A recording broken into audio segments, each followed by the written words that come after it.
TTD chairman BR Naidu ఓ మహిళతో సన్నిహితంగా ఉన్నారంటూ social మీడియాలో ఫోటోలు వీడియోలు లీక్ చేసింది ఎవరు? ఇప్పుడు ఇదే హాట్ టాపిక్. కీలక పదవుల్లో ఉన్నవారు, రాజకీయ నాయకులు, అధికారులు, ఇతర రంగాల ప్రముఖులు ఎలా ఉండాలంటే వారి బలం అందరికీ తెలియాలి. కానీ వారికి ఎలాంటి బలహీనతలు ఉన్నా సరే అది వారికి మాత్రమే పరిమితం కావాలి. అంతేకాని అవి బయటకు తెలిస్తే చాలా ప్రమాదం. ప్రస్తుత పరిస్థితుల్లో ప్రత్యర్థులు బంతాట ఆడుకుంటారని ప్రముఖులు హెచ్చరిస్తున్నారు కూడా. నిజానికి మన శత్రువులు దూరంగా ఉన్నారని అనుకుంటాం, కానీ అదంతా మన భ్రమ మాత్రమే. శత్రువులు ఎక్కడో ఉండర్రా అన్న రావు రమేష్ డైలాగ్ మాదిరిగా నిత్యం మన చుట్టే ఉంటారు. మన చుట్టూ ఉండేవారితో పాటు కుటుంబ సభ్యులు, వ్యక్తిగత సహాయకులు, బంధుమిత్రులతో పాటు ఆంతరంగికులే ఏదో ఒక రోజు మనల్ని బజారుకు లాగుతారు. మనల్ని అన్ని విధాలుగా భ్రష్టు పట్టిస్తారు.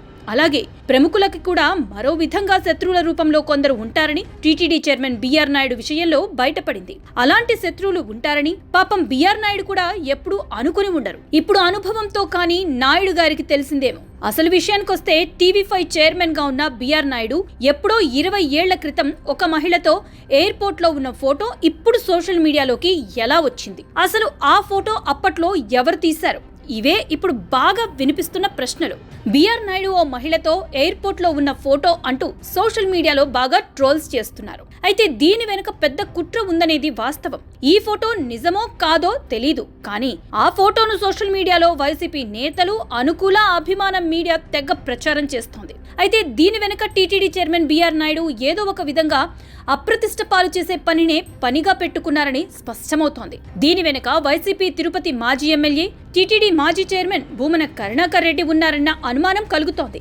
అందుకు కారణం ఏంటంటే టీటీడీ చైర్మన్ పదవికి బీఆర్ నాయుడు రాజీనామా చేయాలని భూమన కరుణాకర్ రెడ్డి పదే పదే డిమాండ్ చేస్తున్నారు. ఇంకా చెప్పాలంటే పదవిలోకి వచ్చిన తొలి రోజు నుంచే బీఆర్ నాయుడు రాజీనామా చేయాలంటూ భూమన డిమాండ్ చేయటం అందరినీ ఆశ్చర్యానికి గురి చేస్తోంది. నిజానికి బీఆర్ నాయుడు టీటీడీ చైర్మన్ హోదాలో తిరుమలలో ఎప్పుడు తప్పులు చేయలేదు. పదవి బాధ్యతలు చేపట్టి ఏడాదిన్నర కావస్తున్నా ఎలాంటి అవినీతి, అక్రమాలకు పాల్పడలేదు. పైగా గత ప్రభుత్వంలో జరిగిన తప్పులను సరిచేస్తూ భక్తులకు మెరుగైన సౌకర్యాలు అందించేందుకు చర్యలు చేపట్టారు.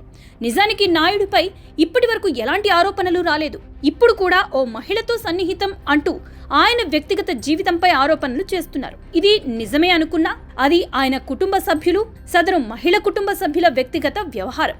దానికి టీటీడీ చైర్మన్ పదవికి ఏంటి సంబంధం? పోనీ ఆ వీడియో, ఫోటోల్లో అసభ్యంగా, సన్నిహితంగా ఉన్నట్లేమైనా ఉందా అంటే అది లేదు. ఎక్కడా నాయుడు వల్గారిటీ లేదు. ఇద్దరు కూర్చుని మాట్లాడుకున్నారు, నడుస్తున్నారు, అది కూడా తప్పేనా అనేది ఇప్పుడు పొలిటికల్ సర్కిల్లో వినిపిస్తున్న మాట. బీఆర్ నాయుడికి మహిళకు మధ్య సంబంధం ఉంటే ఆమె కుటుంబ సభ్యులు ఇప్పటి వరకు ఎలాంటి ఫిర్యాదులు చేయలేదు. పోనీ ఇంట్లో సీసీ కెమెరాలు పెట్టిందెవరు? ఆ మహిళే తన ఇంట్లో స్వయంగా సీసీ కెమెరాలు ఏర్పాటు చేసుకున్నారా, లేక సెల్ ఫోన్ లో రికార్డ్ చేశారా? అలా ఎందుకు చేశారు? ఇంతకీ ఆ మహిళ ఎవరు? ఇప్పుడు ఇవే ప్రశ్నలు బాగా వినిపిస్తున్నాయి. కానీ వైసీపీ నేతలు మాత్రం దొరికిందే ఛాన్స్ అన్నట్లుగా మీడియా ముందుకి, అనుకూల మైకుల ముందుకి సోషల్ మీడియాలో ఇష్టం వచ్చినట్లు వ్యాఖ్యలు చేస్తున్నారు. ఈ వీడియో, ఫోటోలను పదే పదే ప్రచారం చేయటం చూస్తుంటే ఇదంతా ఒక పథకం ప్రకారం జరిగినట్లుగా తెలుస్తోంది. నిజానికి అసభ్యంగా ప్రవర్తించటం అంటే హిందూపురం మాజీ MP Gorantla Madhav video call అలాంటి పనులు చేసినట్లు రుజువులతో సహా దొరికిపోయినా సరే తమ పార్టీ ఎంపీ కాదని, అసలు ఆ వీడియో నిజమే కాదని అప్పట్లో వైసీపీ నేతలు తెగ బుకాయించారు. ఇక ఇప్పుడు కాపు సామాజిక వర్గానికి తానే మార్గదర్శి అన్నట్లుగా తనకు తాను చెప్పుకుంటున్న మాజీ మంత్రి అంబటి రాంబాబు గంటేనా అంటూ సంజన, సుకన్య ఫోన్ కాల్ బయటకు వచ్చినా కూడా ఆయనపై ఎలాంటి చర్యలు తీసుకోలేదు సరికదా. ఆయనకు ఆ తర్వాత మంత్రి పదవి ఇచ్చారు వైఎస్ జగన్మోహన్ రెడ్డి. ఆ రోజు తమ పార్టీ నేతలు అడ్డంగా దొరికినా కూడా చర్యలు తీసుకోవాలని వైసీపీ నేతలు కనీసం అడగలేదు. పైగా అది వారి వ్యక్తిగత విషయం అంటూ బుకాయించారు కూడా. మరి ఇప్పుడు సోషల్ మీడియాలో బీఆర్ నాయుడు ఫోటోలు, వీడియోలు నిజమే అయితే అది ఆయన వ్యక్తిగత జీవితం కదా అనేది సగటు తెలుగువాడి ప్రశ్న. ఇంతకు అలాంటి ఫోటోలు ఎప్పుడు ఎవరు తీశారో, ఆ ఫోటోలను ముచ్చటపడి ఎందుకు దాచుకున్నారో, ఇప్పుడు వైసీపీ నాయకులకి ఎవరిచ్చారు? ఈ విషయంపై పూర్తి స్థాయి విచారణ జరిపితే తెర వెనక సూత్రధారులు, తెర ముందు పాత్రధారుల గుట్టు రట్టవడం ఖాయం. ఇవన్నీ కూడా వాస్తవాలన్నీ కూడా నేను ఇమీడియట్గా కంప్లైంట్ ఇవ్వడం జరిగింది. ఇంకా 6 గంటలో ఎఫ్ఐఆర్ కూడా వస్తుంది.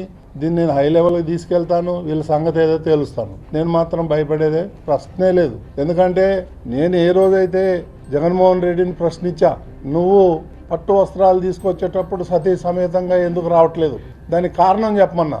వాళ్ళకు బాధ కలుగుతుంది, దానికి నేనేం చేయను. హిందూ ధర్మం ప్రకారం సతీ సమేతంగా రావాలి, భార్య లేకపోతే అదొక డిఫరెంట్ ఇష్యూ. గతంలో రాజశేఖర్ రెడ్డి రాలేదు, జగన్మోహన్ రెడ్డి రాలేదు. ఈ భారతి పేరు ఎత్తానని వాళ్ళ కోపం. నేను ఎందుకు ఎత్తకూడదు భారతి పేరు? ఆమె వస్తే ఆమెను ఎందుకు నేను ప్రశ్నిస్తాను? ఆమె రాలేదు కదా. ఇవన్నీ పెట్టుకొని బీఆర్ నాయుడు టీటీడీ చైర్మన్ ఉంటే నా ఆటలు ఏమీ సాగవు, రోజుకొకటి వస్తూ ఉన్నాయి అనే ఉద్దేశంతో ఈ బురద జల్లే కార్యక్రమం. ఇప్పుడు ఈ వీడియోలు కంప్లైంట్ చేస్తే నా ఫ్యామిలీ మెంబర్స్ చేయాలా, లేకపోతే ఎవరైతే వాళ్ళు ఉన్నారో వాళ్ళ ఫ్యామిలీ అన్నారో కంప్లైంట్ చేయాలి. ఎవరికైనా కంప్లైంట్ చేశారా, ఎవరికైనా చెప్పారా? కొన్ని అయితే మా ఇదివరకు అందులో ఉన్నటువంటి కొన్ని ఫోటోలు అయితే నేను 20-25 ఏళ్ల కింద దిగిన ఫోటోలు అవి. ఆ ఫోటోలు ఈ ఫోటోలు మిక్స్ చేసి దానికి ఒక మ్యూజిక్ పెట్టి ఈ సన్నాసులకు ఏం పని లేదా? నన్ను వ్యక్తిగతంగా టార్గెట్ చేస్తే నేను మీడియాలో ఉన్నా, నీకు చుక్కలు చూపిస్తాను, నీకు కానీ సుబ్బారెడ్డికి కానీ.